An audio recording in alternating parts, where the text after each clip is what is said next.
one of the fun things about gardening that I've noticed is who can have the first tomato. How can you get that earliest tomato? It's kind of a competition. Hi, welcome to My Goat Shed Life. My name is Lynn, and I live in what used to be an abandoned old goat shed, leaving folks to wonder what in the world is that crazy lady up to now. Some days ago, I decided I wanted to try to root some of my garden vegetables like tomatoes so that I could overwinter them. I tried a couple of different ways. Today we're going to find out how it worked out. This is a series of tomato plants. Came up on their own, and the cherries come back every year, just wherever they happen to feel like it. Down here, we have San Marzano. I was thinking perhaps we could take a cutting instead of having to grow it from seed. They're all kind of tangled up together. This one is a cherry because it's got cherries coming off of it. Hey, if you haven't already, please subscribe to my channel and hit that little bell, ding-a-ling, so you'll get notifications of my future antics. Go ahead, become a shed head. We have a lot of fun here at the Goat Shed. I'm going to take this guy. I'm just going to clip him right there. Now, I have seen people rooting these in water, so I'm going to put these in a glass and add some water, and we'll see what happens.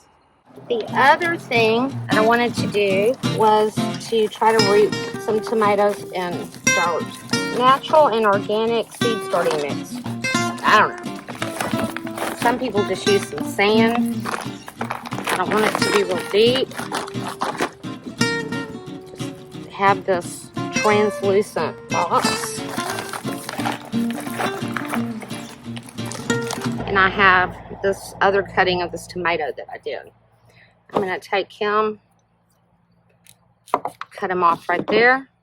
Whoa, rooting hormone. Roll him around in that and poke him down in. I have a lid to go on this. We have the translucent container and our cuttings in there. We're going to go ahead, put the lid on it. Still can get some air in there because it's not fitted. And then we have this little warming mat. It's going to hopefully give this guy some bottom heat. If you stay with me till the end of the video, I'm going to give you 3 conditions that you need to have in your rooting box when you're trying to root plants, and 2 helpful hints on rooting and transplanting. As you can see, the San Marzano, it is not happy and absolutely not rooting. So that was an experiment gone bad. The pink ponderosa that I did cuttings on that I have in water are still looking okay, but I'm not seeing any roots yet. These have been in this container for like 17 days. This was the old file box that I used to put some of these tomatoes in. The San Marzano leaves are looking kind of bad. They've got some spots on them that I don't understand. But let's kind of dig some of this stuff up and see what we got going on. Okay. Reach down in there. Wow. Can y'all see the roots? It is rooted nicely. I'm going to go ahead and put him into this 1-gallon pot and plant him and give him some water. I really like these San Marzano tomatoes. And I should be able to take several of these cuttings and have at least a couple of tomatoes with a head start next year. I don't collect a lot of junk inside my house, but I have a really hard time trying to throw away pots. And again, you can see the roots hanging off. And we'll keep an eye on them, and hopefully whatever that black is, maybe they'll be able to get past that.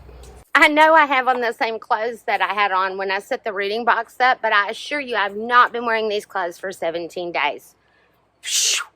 I have 4 pink ponderosa tomatoes that I'm quite certain have made roots as well. You can see it's made roots. And I'm very happy.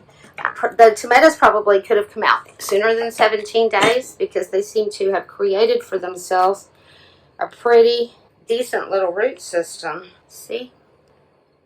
I mean, they've got it going on, guys. I'm sorry, buddy. I hope I didn't make you too mad pulling you out like that. I just wanted to show the folks.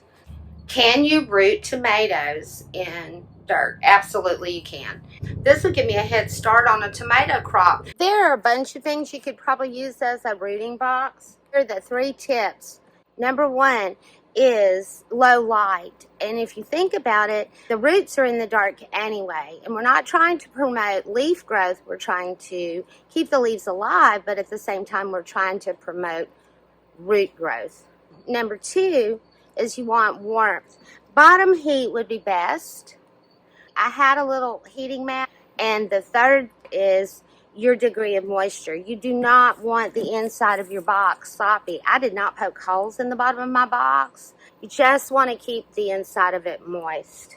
The other thing is, if I have it and I'm trying to root something, I always use a rooting hormone.